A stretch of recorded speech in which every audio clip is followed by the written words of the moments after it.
Hello दोस्तों, स्वागत है आप सभी का एक बार फिर से आपके अपने चैनल एंटरटेनमेंट पर। आई होप आप सभी लोग स्वस्थ होंगे। तो लेक्चर नंबर थर्ड आज हम लोगों का रहेगा। वही हम लोग 20 क्वेश्चन इस वीडियो में कवर करेंगे। पॉलिटी को हम लोग स्टार्टिंग से कवर करते आ रहे हैं। तो पॉलिटी में अभी ये मानिए कि अभी इसमें थोड़ा सा टाइम आप लोगों के लिए लगेगा, है ना।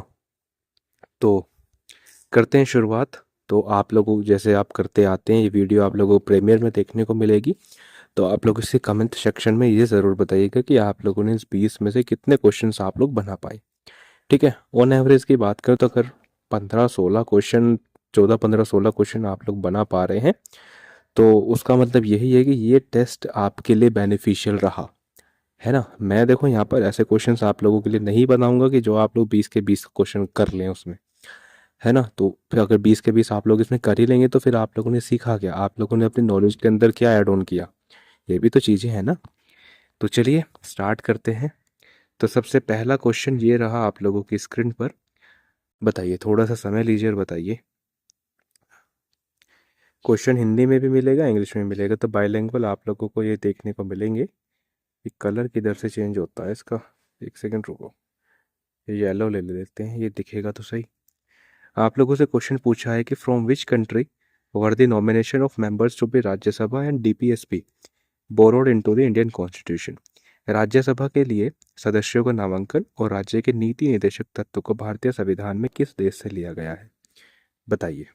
अब देखो ये क्वेश्चन अपने आप में दमदार हैं। ऐसे घिसे पिटे क्वेश्चन नहीं है कि मैं मौलिक अधिकार आप लोगों से पूछने लग जाऊं। तो ये है आप लोगों का, ये आयरिश कॉन्स्टिट्यूशन से चीज़ें ली गई हैं, आयरलैंड से। तो करेक्ट ऑप्शन आप लोगों का रहेगा ये। देखो इसको ना हम डीपीएसपी के वैसे क्वेश्चन मैंने इस वीडियो में रखे हैं, तो चलो नीचे डिस्कस इसको कर लेंगे। तो आयरलैंड से आपने nomination of members to the Rajya Sabha, और डीपीएसपी आप लोगों के आयरिश कॉन्स्टिट्यूशन से लिए गए हैं, ठीक है। क्वेश्चन नंबर सेकंड की बात करते हैं। क्वेश्चन नंबर सेकंड में आप सभी लोगों से पूछा गया है, into how many broad categories और parts are the DPSP directive principle of the state policy in the Indian constitution traditionally classified. भारतीय संविधान में राज्य के नीति निर्देशक सिद्धांतों को पारंपरिक रूप से कितनी व्यापक श्रेणियों या भागों में वर्गीकृत करा गया है। तो ये आप लोगों के एक तो गांधीयन डीपीएसपी है, एक आप लोगों का सोशलिस्ट डीपीएसपी है, एंड द लास्ट आप लोगों का लिबरल डीपीएसपी है। ठीक है, देखो ये जो कैटेगराइजेशन जो हुआ है ये कॉन्स्टिट्यूशन के अंदर मेंशन नहीं है ऐसा, है ना। तो आप लोगों के 3 कैटेगरी के अंदर इसको विभाजित एक तरीके से किया जाता है। एक तो गांधीयन डीपीएसपी आते हैं, एक लिबरल डीपीएसपी आते हैं, एंड द लास्ट कौन सा अभी बताया था आप लोगों को, सोशलिस्ट डीपीएसपी आते हैं। ठीक है, तो 3 कैटेगरीज के अंदर। चलिए क्वेश्चन नंबर थर्ड की बात करते हैं, बताइए। क्वेश्चन नंबर थर्ड में बच्चों आप लोगों से पूछा है कि whose statement was it that the DPSP is a cheque payable by the bank at its own convenience. यह कथन किसका था कि राज्य के नीति निर्देशक सिद्धांत एक ऐसा चेक है जिसे बैंक अपनी सुविधा के अनुसार भुगतान करते हैं या अपनी सुविधा के अनुसार भुनाते हैं, है ना। इस तरीके से भी आप लोगों को देखने को मिल जाएगा। तो केटी शाह हैं, जवाहरलाल नेहरू हैं, बी आर अम्बेडकर हैं, ग्रैनविल ऑस्टिन है। तो यहाँ से आप लोग रिवाइज भी कर सकते हैं पिछले 2 लेक्चर को। जैसे अगर मैं बात करूँ जवाहरलाल नेहरू जी की, तो इन्होंने ऑब्जेक्टिव रेजोल्यूशन दिया था जिसको 13 दिसंबर 1946 के अंदर इंट्रोड्यूस करा गया था, और 22 जनवरी या जून बताइए 1947 के अंदर इसको एडॉप्ट किया गया था। ठीक है, और बाकी ग्रैनविल ऑस्टिन की बात करें तो कल मैंने आप लोगों को आई थिंक 4 फेडरलिज्म की कुछ स्टेटमेंट बताई थी। तो एक कोऑपरेटिव फेडरलिज्म का जो जिक्र किया था वो ग्रैनविल ऑस्टिन साहब ने किया था। और बी आर अम्बेडकर को आप सभी लोग जानते ही हैं कि ड्राफ्टिंग कमेटी के ये चेयरमैन थे, और ड्राफ्टिंग कमेटी के अगर मेंबर की बात करूँ तो वे आप लोगों के एम मुंशी साहब थे। और के एम मुंशी जी की बात करूँ तो ऑर्डर ऑफ बिजनेस कमेटी के भी मेंबर थे के एम मुंशी। ठीक है, तो सही जवाब आप लोगों का होगा के टी शाह। तो जो के टी शाह थे उनका स्टेटमेंट था डीपीएसपी से संबंधित कि a cheque payable by the bank at its own convenience. ठीक है,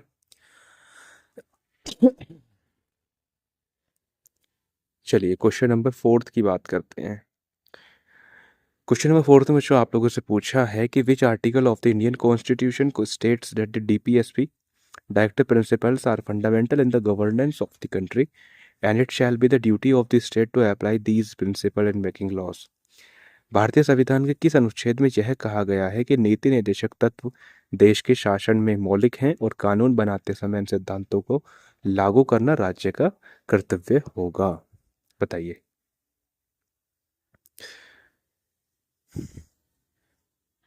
देखो, अगर मैं आर्टिकल 36 की बात करता हूँ, देखो जो डीपीएसपी है वो आप लोगों के आर्टिकल 36 से लेकर 51 तक आप लोगों के सारे डीपीएसपी है।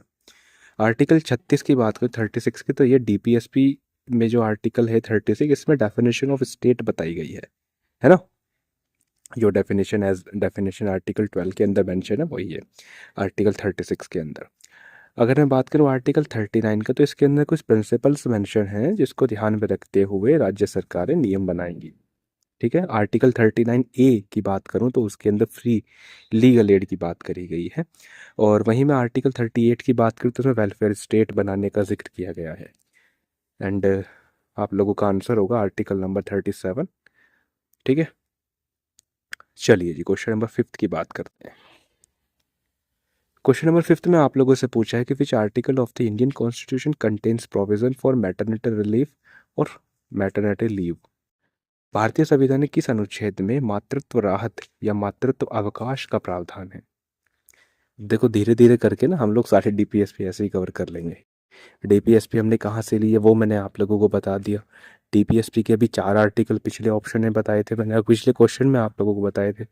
4 आर्टिकल इधर भी देखने को मिलेंगे, और छोटे छोटे सेशन भी हम लोग बीच में कर लिया करेंगे, जैसे उठा के फंडामेंटल ड्यूटीज़ को डिस्कस कर लिया 5-4 मिनट की वीडियो में, है ना? इस तरीके से भी हम लोग कर लेंगे, तो ज़्यादा लोड लेने की ज़रूरत नहीं है।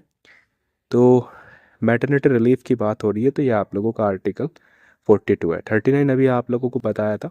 आर्टिकल 41 की बात करें तो इसके अंदर काम करने का अधिकार है भाई सबको, है ना?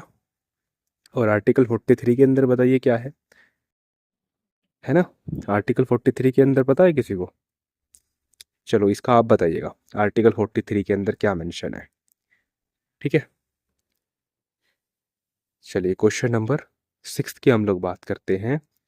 आप लोगों से पूछा है कि which article of the Indian constitution deals with the separation of judiciary from the executive in the public service of the state. भारतीय संविधान का कौन सा अनुच्छेद राज्य की लोक सेवाओं में न्यायपालिका को कार्यपालिका से अलग करने से संबंधित है? बताइए। तो सही जवाब आप लोगों का होगा, देखो आर्टिकल 51 के अंदर तो इंटरनेशनल पीस का जिक्र किया गया है। आर्टिकल 49 के अंदर प्रोटेक्शन ऑफ मॉन्यूमेंट्स आते हैं। आर्टिकल 48 के अंदर क्या आता है? आर्टिकल 48 के अंदर क्या आता है? Organisation of agriculture and animal husbandry. And जो सेपरेशन की बात यहाँ पर करी गई है वो है आप लोगों का आर्टिकल नंबर 50। ठीक है, चलिए आगे चलते हैं। क्वेश्चन नंबर 7 आप लोगों के सामने है, बताइए। इसमें आप लोगों से पूछा है कि how many fundamental duties were originally provided in the Indian constitution when they were added by the 42nd constitution amendment act 1976। तो 42वें संविधान संशोधन अधिनियम 1976 द्वारा जब मौलिक कर्तव्य को जोड़ा गया था, तो मूल रूप से भारतीय संविधान में कितने मौलिक कर्तव्य थे? देखो, ये जो आप लोगों की फंडामेंटल ड्यूटीज़ हैं ये आप लोगों के पार्ट नंबर 4A के अंदर आती हैं। ठीक है, इतनी बातें क्लियर है। और ये जो फंडामेंटल ड्यूटीज़ थी ये सरदार स्वर्ण सिंह जो कमेटी थी उसकी रिकमेंडेशन पे इनको बनाया गया था। और क्या है इसके बारे में फैक्ट? इसके बारे में एक फैक्ट ये है कि उस टाइम की जो पीएम थी वो इंदिरा गांधी जी थी। तो अगर मैं ओरिजिनली बात करूँ तो इसके अंदर 10 कॉन्स्टिट्यूशनल फंडामेंटल ड्यूटीज़ यहाँ पर मेंशन थी। एक वो 86 जो कॉन्स्टिट्यूशन जो अमेंडमेंट आया था 2002 के अंदर, 2002 था 2001 था, बताइए।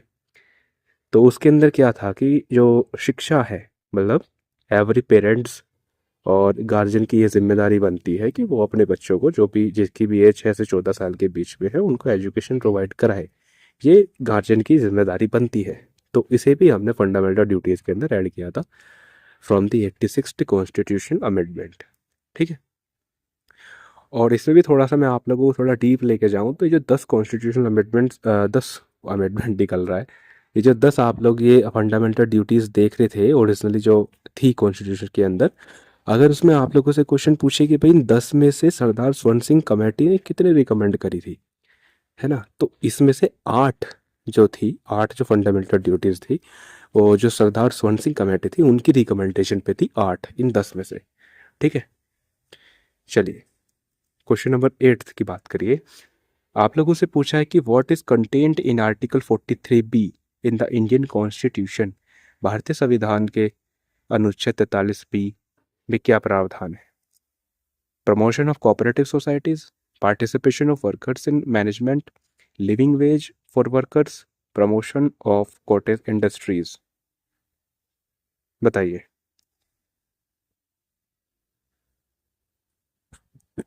बताइए। तो ये है आप लोगों को 43B के अंदर प्रमोशन ऑफ कोऑपरेटिव सोसाइटीज। ठीक है, इसको 97th जो कॉन्स्टिट्यूशन जो अमेंडमेंट हुआ था उससे हमने इसको ऐड किया था कॉन्स्टिट्यूशन में।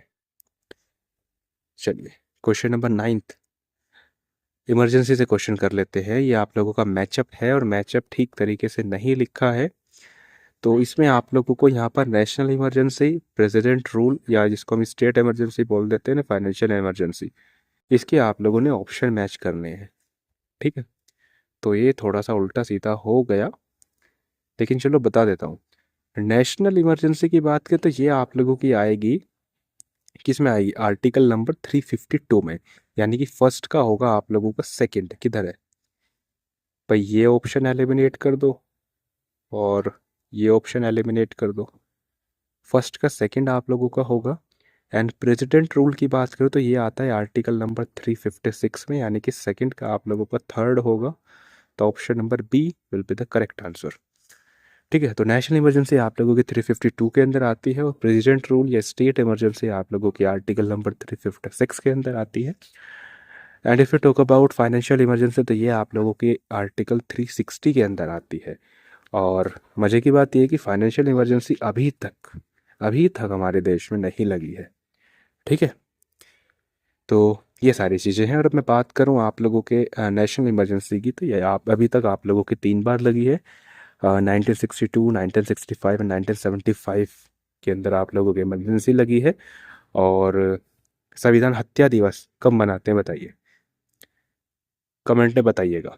थोड़ा हिंट दूँ तो संविधान हत्या दिवस जून के आसपास मनाया जाता है। ठीक है, बताइए।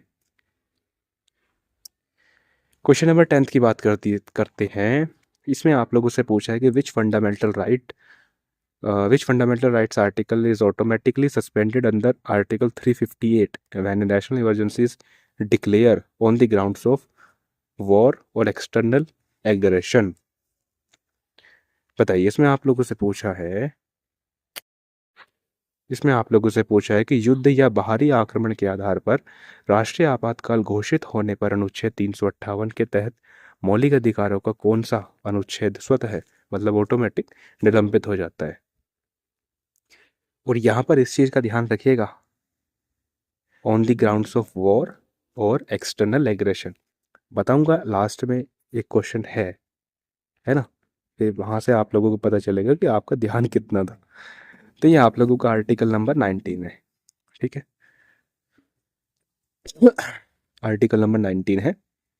अगर मैं आप लोगों से पूछूं कि आर्टिकल 359 के अंदर क्या मेंशन है, तो आर्टिकल 359 के अंदर ऐसा कुछ मेंशन नहीं है। उसके अंदर बस ये इतना से याद कर लो कि आर्टिकल 19 तो आप लोगों को 358 के अंदर सस्पेंड हो जाएगा ऑटोमेटिक, और 19 के अलावा जो आर्टिकल है वो 359 आर्टिकल के अंदर सब सस्पेंड हो जाएंगे।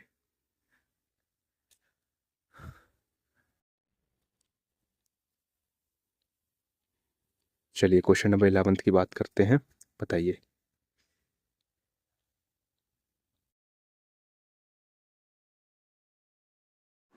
तो क्वेश्चन नंबर 11 में आप सभी लोगों से पूछा है कि विच 2 article of the Indian constitution can not be suspended even during a national emergency. ठीक है, आप लोगों से पूछा है भारतीय संविधान के वे कौन से 2 अनुच्छेद हैं जिन्हें राष्ट्रीय आपातकाल के दौरान भी निलंबित नहीं किया जा सकता। बताइए। तो सही जवाब आप लोगों का होगा आर्टिकल 20 एंड 21। ठीक है, ये आप लोगों के नेशनल इमरजेंसी के दौरान सस्पेंड नहीं होते हैं। चलिए आगे बात करते हैं। क्वेश्चन नंबर 12 की हम लोग बात करते हैं। तो देखो, अभी मैं कह रहा था ना, आप लोग थोड़ा सा ध्यान रख के चलिएगा। Which additional article can not be suspended if a national emergency is declare on the ground of armed rebellion unlike when declare on ground और वार एक्सटर्नल एग्रेशन। यदि राष्ट्रीय आपातकाल सशस्त्र विद्रोह के आधार पर घोषित किया जाता है तो कौन सा अतिरिक्त अनुच्छेद निलंबित नहीं किया जा सकता? बताइए। तो अभी मैंने आप लोगों को बताया था आर्टिकल नंबर 19, है ना। तो अगर ये आर्म्ड रिबेलियन जो कि हमने रिप्लेस करा था by the 44th constitutional amendment, क्योंकि पहले तो इसको इंटरनल एग्रेशन के नाम से जानते थे, तो इसको हमने रिप्लेस करा था। तो आर्म्ड रिबेलियन के ग्राउंड्स पर ये आर्टिकल सस्पेंड नहीं होगा, ठीक है। क्वेश्चन नंबर 13 की बात करते हैं। इसमें आप लोगों से पूछा है कि how many types of freedoms are guaranteed under article 19 of the Indian constitution. भारतीय संविधान के अनुच्छेद 19 में जो स्वतंत्रता का अधिकार दिखाता है, इसके तहत कुल कितने प्रकार की स्वतंत्रता की गारंटी दी गई है? तो आर्टिकल 19 तो आप सभी लोग जानते ही होंगे, 6 टाइप की होती हैं, है ना। राइट टू स्पीच होता है, राइट टू एसोसिएशन होता है, राइट टू रिसाइड होता है, राइट टू मूवमेंट होता है, राइट टू ऑक्यूपेशन होता है, ठीक है। ये सारी चीज़ें हैं। तो नेक्स्ट क्वेश्चन आप लोगों का आता है, और ये जितनी भी आप लोगों को स्वतंत्रताएं दी जाती हैं, इन सभी के अंदर रीजनेबल रिस्ट्रिक्शंस होती हैं। ऐसा नहीं कि राइट टू स्पीच है तो कुछ भी किसी को जाके कह दो, ऐसा नहीं होता है। आप लोगों से पूछा है which language were added to the 8th schedule of the Indian constitution by the 92nd constitutional amendment act 2003। 92 जो संविधान कॉन्स्टिट्यूशन जो अमेंडमेंट हुआ था 2003 के अंदर, उसके द्वारा भारतीय संविधान की 8वीं अनुसूची में कौन सी भाषा को जोड़ा गया था? बताइए।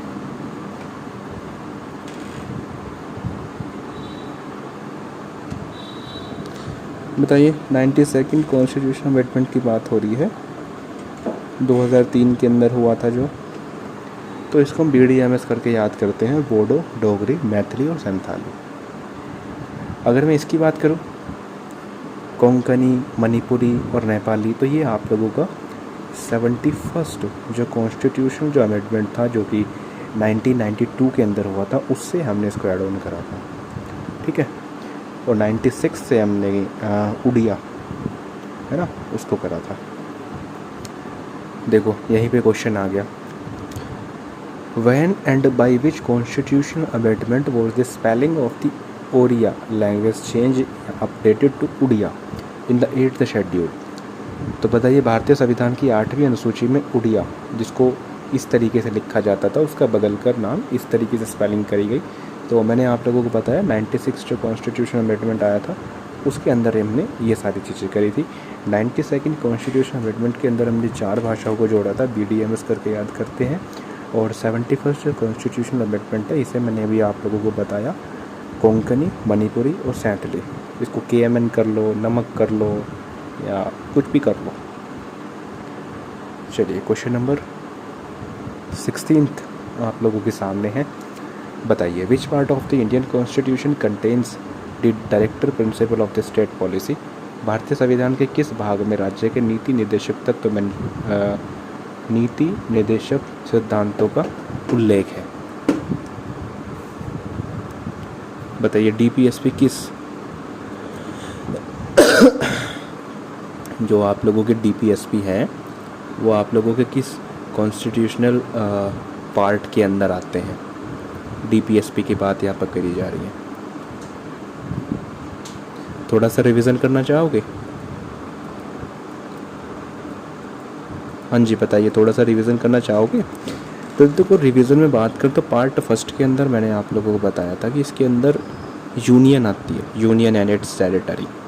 पार्ट सेकंड के अंदर मैंने आप लोगों को बताया था कि सिटीजनशिप आती है।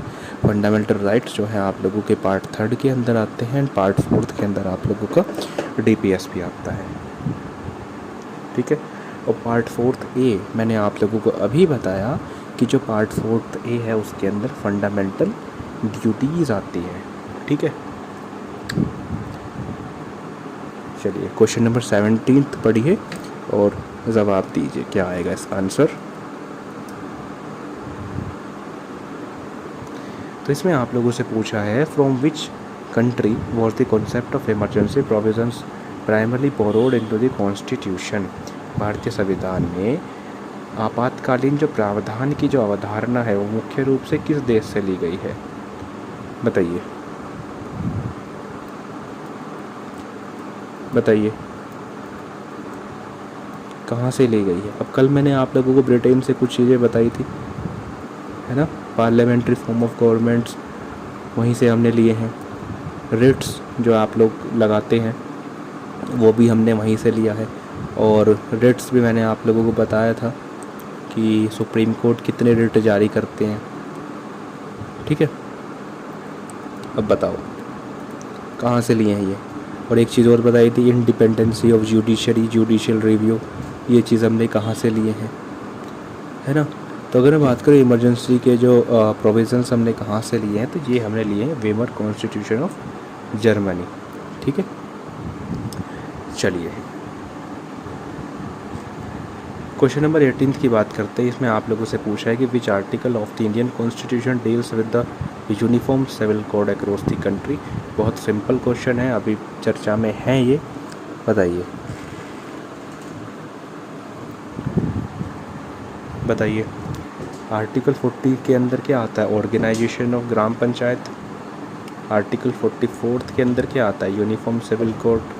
आर्टिकल 48 अभी मैं आप लोगों को बता के आया, ऑर्गेनाइजेशन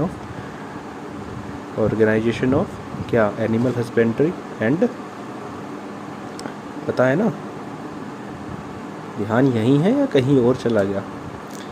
चलिए क्वेश्चन नंबर 19 की बात करते हैं। By which constitutional amendment act were the fundamental duties added to the constitution. किस संविधान संशोधन अधिनियम द्वारा मौलिक कर्तव्य को संविधान में जोड़ा गया था। तो वेरी सिंपल क्वेश्चन है, 44th कॉन्स्टिट्यूशनल अमेंडमेंट से हमने इसको जोड़ा था।